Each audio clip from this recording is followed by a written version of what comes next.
तो शुरू करने से पहले I want to tell you guys कि मैं इस मानवा को ओन नहीं करती हूँ, तो अगर आपको इस मानवा को पढ़ना है तो प्लीज ऑथर के ऑफिशियल पेज पर जाकर ही पढ़ें। Chapter 4 scene marketing team office में खुलती है, जहां सभी एम्प्लॉयज छायरिन को खुद उनकी टीम में आते देख कर नर्वस और टेंस हो जाते हैं। येरिन अपनी आंखों में एक हल्की सी चमक और होठों पर एक काम स्माइल देते हुए कहती है, आई एम सॉरी, मैंने आप सबको बुलाया जबकि आप सब बहुत बिजी थे, लेकिन मेरे पास एक क्वेश्चन है। क्या किसी को पता है असिस्टेंट मैनेजर हान सेओरी कहाँ है? कमरे में थोड़ा ऑकवर्ड साइलेंस छा जाता है। फिर टीम मैनेजर जवाब देते हुए कहते हैं, असिस्टेंट मैनेजर पर्सनल मैटर्स की वजह से एब्सेंट है। लेकिन आप क्यों पूछ रही हैं? येरिन हल्के से स्मर्क करते हुए और आवाज में एक ठंडा और अथॉरिटी टोन लाते हुए कहती है, मैनेजर चोई, तुमसे ये सवाल क्यों किया जा रहा है?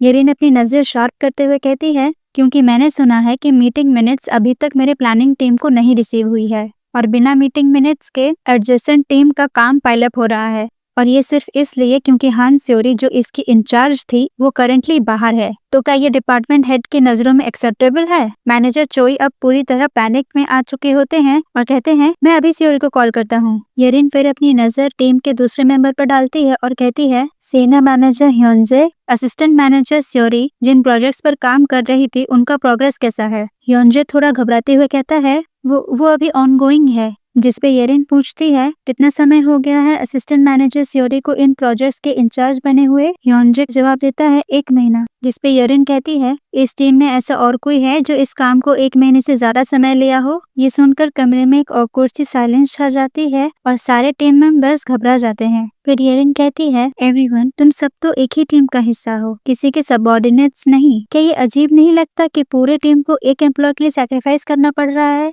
येरिन की ये बात सुनकर टीम मेंबर्स के चेहरे पर हल्की सी रियलाइजेशन दिखने लगता है, मानो वो अभी अभी किसी ट्रुथ से एनलाइटन हुए हो। फिर अचानक से येरिन की आवाज पूरी तरह से कोल्ड और ऑथोरिटेटिव हो जाती है और वो कहती है, लीविंग वर्क बिना परमिशन के, ये क्लियरली एक डिसिप्लिनरी एक्शन का मामला है, लेकिन मैं इस बार इसको ओवरलुक कर रही हूँ। लेकिन अगली बार से कोई स्पेशल ट्रीटमेंट नहीं मिलेगी। अगर ऐसा दोबारा हुआ तो पूरे टीम को इसके लिए अकाउंटेबल ठहराया जाएगा। तभी मैनेजर चोई नर्वस और घबराते हुए कहते हैं, टीम लीडर, मैं असिस्टेंट मैनेजर से कांटेक्ट नहीं कर पा रहा। ना उनके घर पर ना उनके पर्सनल कांटेक्ट नंबर्स काम कर रहे हैं। फिर येरिन एक नजर टीम पर डालती है जो अभी भी नर्वस दिख रही थी और कहती है, एवरीवन, इट सीम्स अनअवॉइडेबल, हमें ये अर्जेंट फायर बुझानी होगी। फिर येरिन अपनी हल्की से मिस्चीवियस स्माइल के साथ बोलती है, तो कौन यहाँ असिस्टेंट मैनेजर हान सेओरी की जगह लेना चाहता है? ये सुनकर पूरे कमरे में ऑकवर्ड साइलेंस फैल जाती है और सब एक दूसरे को देखने लगते हैं।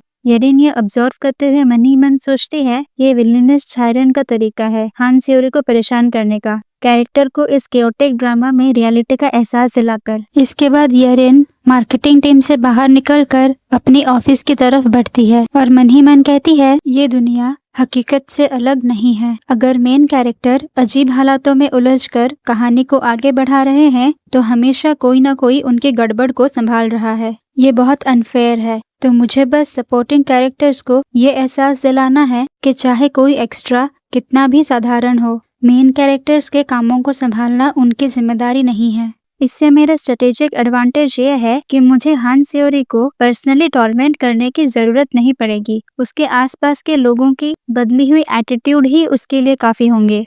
ये टेस्ट करना एक सही मूव था। मैंने ओरिजिनल छायरिन के बिहेवियर को सिर्फ थोड़ा सा ही बदला और 2 साल में मुझे ये समझ में आ गया कि अगर मैं लार्ज कॉन्टेक्स्ट को टच ना करूं तो भी ड्रामा से डिफरेंट चॉइसेस लेना मुमकिन है।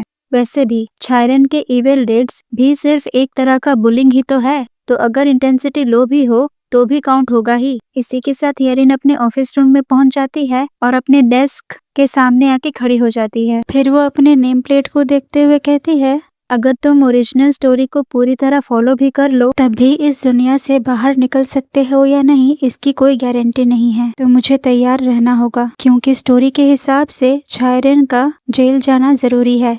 येरिन अपनी उंगलियां नेम प्लेट पर फेरते हुए कहती है, मैं तुम्हें प्रोटेक्ट करूंगी छायरुन, क्योंकि अगर इस ड्रामे के एंड होने के बाद भी मैं रियलिटी में रिटर्न नहीं कर पाई तो तुम और मैं एक ही हो जाएंगे। इसी के साथ शाम होती है और येरिन अपने घर पहुंचती है। अचानक अंदर से एक चीख सुनाई देती है। येरिन का चेहरा पैनिक से भर जाता है। ये तो शेफ किम की आवाज है। येरिन जल्दी से उस दिशा में भागती है जहाँ से मिस किम की आवाज आ रही थी। वो घबराते हुए पूछती है, शेफ किम क्या हुआ? शेफ किम, जो एकदम ही हॉरिफाइड दिख रही होती है, कहती है, लेडी, वो मास्टर येबिन। उतने में येरिन की नजर पूरे लिविंग रूम पर पड़ती है। फर्श पर टूटी हुई वाइन बॉटल्स, जगह जगह पर बिखरी हुई ग्लासेस। ये देखकर येरिन घबराहट से तेजी से अपने भाई को पुकारती है। अच्छा येबिन, ये क्या कर रहे हो? येबिन, जो पूरी तरह से नशे में लग रहा था, आंखों में गुस्से की चमक के साथ कहता है, मुझसे ये मत पूछो कि मैं यह क्या कर रहा हूँ, ये तो मुझे तुमसे पूछना चाहिए। छायरन, सियोरी के पेरेंट्स ने अचानक से मैरिज को अपोज कर दिया।